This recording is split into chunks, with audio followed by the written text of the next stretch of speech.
জমি বিবাদ, ঘুমন্ত পরিবারের উপর পেট্রোল ঢেলে আগুন, মৃত্যু সৎ মায়ের। ঘটনায় গুরুতর জখম আরও ৩ জন। পূর্ব বর্ধমান জেলায় চাঞ্চল্যকর ঘটনা। অভিযোগ, জমি নিয়ে বিবাদের জেরে ঘুমন্ত পরিবারের ওপর পেট্রোল ঢেলে আগুন ধরিয়ে দেয় এক যুবক। এতে প্রাণ হারিয়েছেন তার সৎ মা। গুরুতর দগ্ধ অবস্থায় হাসপাতালে চিকিৎসাধীন আরও ৩ জন। ঘটনায় গ্রেপ্তার হয়েছে অভিযুক্ত যুবকও। ঘটনাটি ঘটেছে মঙ্গলবার গভীর রাতে খণ্ডঘোষ থানার উদয়কৃষ্ণপুর গ্রামের পশ্চিম পাড়ায়। পুলিশ সূত্রে জানা গিয়েছে, ওই রাতে ঘুমিয়েছিলেন কৃষ্ণপদ মিস্ত্রি, বয়স 50 বছর, তার স্ত্রী সন্ধ্যা মিস্ত্রি, বয়স 42 বছর, ছেলে বাদল মিস্ত্রি, বয়স 13 বছর ও কন্যা সুমিত্রা বিশ্বাস, বয়স 10 বছর। হঠাৎই ঘরে আগুন ধরে যায়। তাদের আর্তচিৎকারে প্রতিবেশীরা ছুটে এসে বাইরে থেকে তালা ভেঙে ঘরে ঢোকেন। দেখা যায় 4 জনই দগ্ধ অবস্থায় মাটিতে ছড়িয়ে ছিটিয়ে পড়ে আছেন। তড়িঘড়ি তাদেরকে উদ্ধার করে বর্ধমান মেডিকেল কলেজ হাসপাতালে নিয়ে যাওয়া হয়। সেখানে নিয়ে যাওয়া হলে চিকিৎসকেরা সন্ধ্যা মিস্ত্রিকে মৃত বলে ঘোষণা করেন। বাকিদের অবস্থা আশঙ্কাজনক।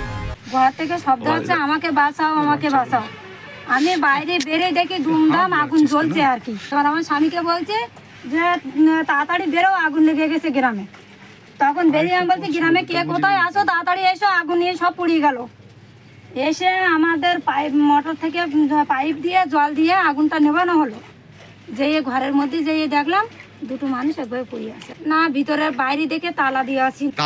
তালাটা কে মেরেছিল? গ্রিলে ভিতরে একটা তালা মারা, বাইরে একটা তালা মারা। 2টো তালা ছিল? 2টো তালা। মৃত সন্ধ্যা মিস্ত্রির সৎ ছেলে বাবলু মিস্ত্রি এই ঘটনায় জড়িত বলে অভিযোগ। প্রতিবেশীদের দাবি, আগুন ধরিয়ে দেওয়ার সময় ঘর থেকে শোনা যাচ্ছিল চিৎকার, আমাকে বাঁচাও, আমাকে বাঁচাও। আগুন ধরে গেছে বলে আমরা যাই সবাই নিভালাম, গ্রামের লোক সবাই মিলে। নিভানোর পরে এবার আমরা অতটা গুরুত্ব দিচ্ছি না। আমরা দেখলাম ওরা দুজনে শুয়ে আছে, পুড়ে একদম আগুনে পুড়ে ছাল টাল উঠে গেছে। এবার আমরা অত গুরুত্ব দিয়ে ওদেরকে নিয়ে আমরা ব্যস্ত আছি। এবার ওদেরকে নিয়ে আমরা ঘাড়ে করে চালিত করে ঘাড়ে করে গাড়ি ঠিক করে গাড়িতে করে হসপিটালে পাঠালাম। এবার থানায় খণ্ডঘোষ থানায় ফোন করলাম, স্যারেরা এলো। পরের সংবাদ পাচ্ছি যে পাশের বাড়িতে একটা বউ যাইয়ে খড়, ওদের গরু আছে, গরুকে খড় খাওয়াবে বলে এবার যাইয়ে খড় দেবে বলে দেখছে, সেখানে একটা ছুরি ফেলানো, একটা ব্যাগ ফেলানো, একটা জার ফেলানো, পেট্রোলের একটা ড্রাম ফেলানো। আগে একটা বিয়ে আছে, সেই ছেলে, বউটা মরে গেছিলো, পরে বিয়ে করেছে। আর এই ছেলেটা ওনার আগের ছেলে, হ্যাঁ আগের পক্ষের ছেলে। এই ছেলেটা নাকি রাত্রি করেছে, করে ও যাইয়ে ওরও গায়ে লেগেছে, সবই পড়ে গেছে, ও হসপিটালে ভর্তি।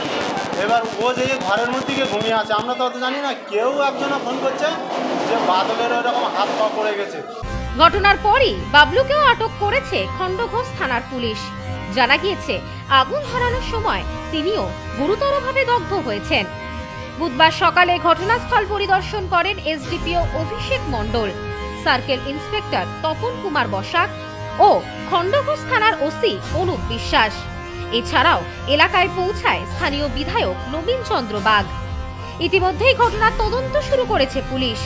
স্থানীয় এক বাসিন্দা এই বিষয়ে জানান, রাতে হঠাৎই শব্দ শুনে বাইরে বেরিয়ে দেখি আগুনের দাউ দাউ করে জ্বলছে ঘর। চিৎকার শুনে গ্রামের সকলে মিলে তালা ভেঙে জল ঢেলে আগুন নেভানোর চেষ্টা করি। এরপর দগ্ধ অবস্থায় উদ্ধার করা হয় পরিবারটিকে। প্রতিবেশী এবং পরিজনেরা এ ব্যাপারে কি জানালো তা শুনে নেব তাদের মুখ থেকেই। সৎ ছেলে, সেই ছেলে তাদের নিজস্ব ব্যক্তিগত সম্পত্তির বিষয় নিয়ে হচ্ছে বিবাদ। সেই বিবাদের পরিপ্রেক্ষিতে ছেলেটি থাকে কিন্তু অন্য জায়গায়। হঠাৎ করে সেই সম্পত্তির বিবাদ থেকে হঠাৎ কাল রাত্রিবেলা এসে তার বাড়ির যে সমস্ত সদস্যরা আছে তাদের পরিকল্পিতভাবে একদম পেট্রোল ঢেলে পুড়িয়ে দেওয়ার চেষ্টা করে এবং সেখানে পেট্রোল ঢেলে দেয়, আগুন লাগিয়ে দেয় এবং গ্রামের সমস্ত মানুষ এসে তাদেরকে উদ্ধার করে। কিন্তু বর্তমানে একজন ওনার যে হচ্ছে মা, সে মারা গেছে এবং যিনি আজকে পেট্রোলটা ধরিয়েছিলেন তিনিও আজকে 90% বার্ন হয়েছে।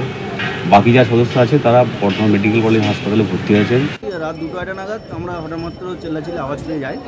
যাওয়ার পরপরই দেখি ওখানে আগুন ধরেছে, আমাদের আগুন ধরে গেছে। এবার সেই মুভমেন্টে পাড়ার সবাই গিয়ে আগুনটাকে নেওয়ার চেষ্টা করে এবং ঘরের মধ্যে দগ্ধ অবস্থায় যে দুজনে ছিলেন, স্বামী স্ত্রী এবং 2টো বাচ্চা, বাচ্চাদের কিছু হয়নি। কিন্তু আপনার ওই স্ত্রীটা সম্পূর্ণরূপে ঝলসে গেছিল এবং আমাদের গ্রামের লোক সঙ্গে সঙ্গে বাইরে বার করে আমরা একটা গাড়ি ডেকে এবং আমরা সঙ্গে সঙ্গে প্রশাসনকে খবর দিই। আমাদের পঞ্চাশ থানার সঙ্গে সঙ্গে চলে আসে এবং এসে যথাযথ উদ্ধার করে হসপিটালে নিয়ে আসা হয়। ঘটনার জেরে এলাকায় চরম উত্তেজনা ছড়িয়েছে। অভিযুক্তকে জিজ্ঞাসাবাদ করে ঘটনার পেছনের সঠিক কারণ খতিয়ে দেখছে police. Bureau report, news no man's land, পূর্ব বর্ধমান।